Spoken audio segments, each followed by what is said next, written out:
के जो हाथ हैं वो हमारी कमर पर हैं और ये खाली कमर पर ही नहीं है, इनके कदम हमारे कदम से 2 कदम आगे हैं।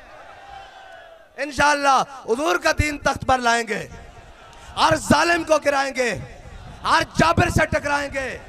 हर तख्त गिराएंगे, मजलूम का साथ देंगे, गरीब का साथ देंगे, महकूम का साथ देंगे।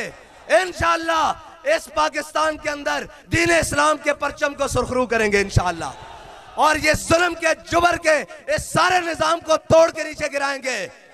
और इंशाअल्लाह दुखियों का मदावा करेंगे, मस्कीनों का मदावा करेंगे, यतीमों का आसरा बनेंगे, शाम की बेटियों की सर पर रिदा रखेंगे और जनाब बर्मा की रोती बेटियों का आसरा बनेंगे, उनके हमनवा बनेंगे। और इंशाअल्लाह फिर वो वक्त आएगा कि अफलाक से आता है नालों का जवाब आखिर इंशाअल्लाह। और हमें कहते थे लोग नहीं आएंगे, मैंने कहा